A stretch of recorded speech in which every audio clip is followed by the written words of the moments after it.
সভাপতি আমার আলগা সিফার ডাক দিয়া নেওয়া হয়েছে। নিয়ে আসলে হুজুর সব দিক কথা আপনি আমারে কইছেন, মনে করেন আমি ধরতাম পারছি না। অবশ্যই আপনারা কেউ কইয়া দিছে আমি যে খাই। আপনার নতুন মানুষ, আপনি কোনো জানান না এর কথা রাখেন। হ্যাঁ, আসসালামু আলাইকুম ওয়া রাহমাতুল্লাহ। মুস্তাক ফয়েজি, নাম তো শোনা হোগা, হাসির রাজ্যের রাজা জিরি। ওনার একটা বয়ান দীর্ঘদিন ধরে আমার মোবাইলে ছিল এবং এটা ইতিমধ্যেই সামাজিক যোগাযোগ মাধ্যমে প্রচুর পরিমাণে ভাইরাল। ইমাম সাহেবের একটা কাহিনী হাসতে হাসতে শেষ হয়ে যাবে এবং সমাজের কিছু বাস্তবতা এই বয়ানে তার রয়েছে। চলুন আপনাদেরকে সাথে নিয়ে ভিডিওটা দেখি। ভিডিওটা একটু ভালো লাগলে কমেন্টে মন্তব্য জানিয়ে যাবেন, শেয়ার করে দিবেন। চলুন।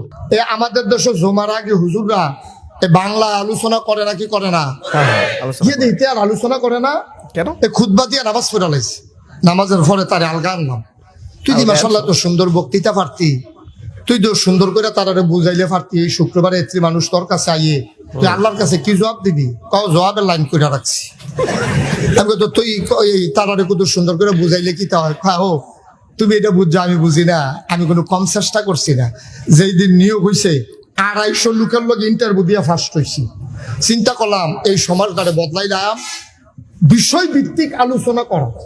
তো প্রথম শুক্রবারে করলাম সুদের বিরুদ্ধে। আচ্ছা, কি এর বিরুদ্ধে?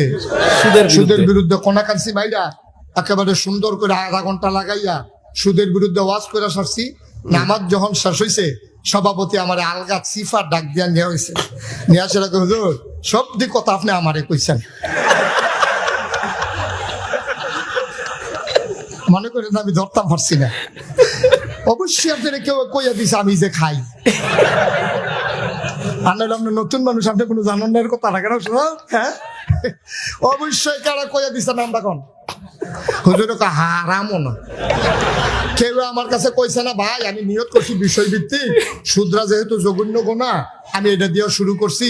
এটা আপনি এটা দিয়া আপনি আমার ফাইল কয়বার চাইছেন মনে আমি দেখছি না। আপনি পুরো টার্গেট, আপনি আমার টার্গেট করে কথাটি কইছেন। আপনি যা শুরু করছেন আপনি তো আমার দুস্থ আমার আমি বুঝালাইছি যে এখনো সুদের বিরুদ্ধে আর ওয়াজ করন।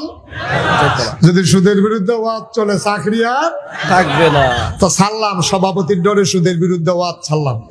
পরে শুক্রবারে চিন্তা করলাম সভাপতি যখন সুদের ব্যাপারে কথা বলে সাথে আচ্ছা যা ঘুষের বিরুদ্ধে কই। পরে শুক্রবারে কইলাম কোটাকান্সি মাইরা ঘুষের বিরুদ্ধে কইয়া সারছি। পরে এই নামাজও শেষ হয়েছে, দোয়া শেষ হয়েছে, আমি রুমো বইয়া ভাত খাইতেছি, সেক্রেটারি ঢুকছে রুমো। সেক্রেটারি ঢুকে সেটা কি হুজুর ইয়া আমি যে সরকারি চাকরি করি এটা আপনারা কইছে কারা? তো বিলিটা আমি আগে জানি আপনি সরকারি চাকরি করেন, এটা কইব কারা? আপনি এই ওয়াজ শিখছেন কেন? আপনি কই শিখছেন এই ওয়াজ? একদিন আপনার সভাপতির লইয়া শুনেন, আপনি ধরছেন আমারে আপনার ধরেন কি আমি কি আপনার কিছু কইছি? কয় না আপনি অবশ্যই জানেন আমি যে খাই, এটা বুঝছে তো আপনি আমার ধরছেন, মনে করেন কিছু বুঝি না চাকরি। কয় সেক্রেটারির ডরে ঘুষের বিরুদ্ধে ওয়াজ করলাম। পরের শুক্রবারে ওয়াজ করলাম মদের বিরুদ্ধে ওয়াজ করে সারছি। পরে ক্যাশিয়ার সবাই কয় বেতন মাইনসের তে নিয়েন, আমার লোকের দেখা করার দরকার নাই। আপনারা কি শুরু করছেন? কাউ শুরু কি দেখছেন? শুরুটার ভাইবেন হনে না। 2 মাস বেতন বন্ধ করে দিলে দেখবেন ওয়াজ দেখবেন ঘর লইয়া লাগবো দেখবেন। এটা আমরা বুঝি এটা। হ্যাঁ, আমি কি সবসময় খাই নিমাই দেবে না খায়? আপনি এই কথা করতেন গেছেন কিন্তু নেন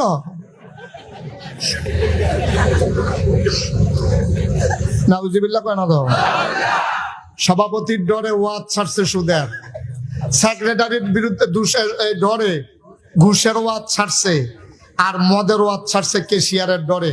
তো আমি কি আর বিষয় নাই তুই অন্যতন লইয়া কথা কইতে পারস না? কয় যে এইটা কই কেউ এরে না কেউ এরে লইয়া ছুড়ে। তার লাগিয়া চিন্তা করছে আর ওয়াজ লাগতো না, যা ফোতানের আরবিতে ফোতাই লাগে, ধরতে পারে না।